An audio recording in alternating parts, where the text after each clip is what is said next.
நம்முடைய கர்த்தராகிய இயேசு கிறிஸ்துவின் நாமத்தில் உங்களை வாழ்த்துகிறேன். இன்று ஆண்டவர் நமக்கு தரும் அற்புத வார்த்தை சங்கீதம் 91:11.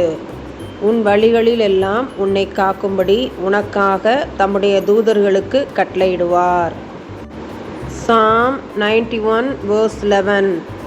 For he will command his angels concerning you to guard you in all your ways. அன்பான சகோதர சகோதரிகளே, நாம் வீட்டை விட்டு வெளியே கிளம்பினால் நமக்கு பாதுகாப்பில்லை.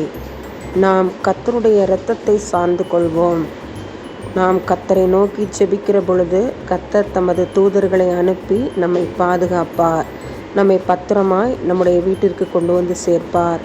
நம்மையும் நம்முடைய பிள்ளைகளையும் குடும்பங்களையும் பாதுகாப்பாய் வைப்பார். இயேசுவின் இரத்தத்தை சார்ந்து கொள்வோம். ஆமன். எங்களை பாதுகாக்கிறவரே, பரமபிதாவே, உம்மை துதிக்கிறோம், புகழுகிறோம், மகிமைப்படுத்துகிறோம். உம்முடைய சமூகத்திலே எங்களை தாழ்த்தி ஒப்பு கொடுக்கிறோம்.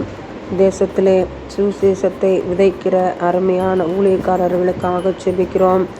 ஆண்டவரே, யூடியூபிலே கர்த்தருடைய சத்தியத்தை போதிக்கிறவர்கள் வேதத்திலிருந்து போதிக்க கற்றுக் கொடுங்க.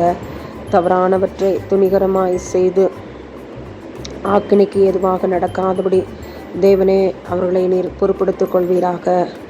அதை கேட்கிற ஜனங்களும் கூட தவறானவற்றை விட்டுவிட தேவனாய கர்த்தர் கற்றுக் கொடுங்க. நம்முடைய சமூகத்திலே தவறான போதனைகளை போதிக்கிற ஊழியக்காரர்களுக்காக பாரத்தோடு கூட செபிக்கிறோம். மனம் திரும்ப உதவி செய்யுங்க. நம்முடைய சமூகத்திலே எங்கள் அனைவரையும் தாழ்த்துகிறோம். வேதத்தை கேட்டு வாசித்து கற்று நடக்க எங்களுக்கு போதித்தருளும். இயேசுவின் மூலம் பிதாவே, ஆமேன்.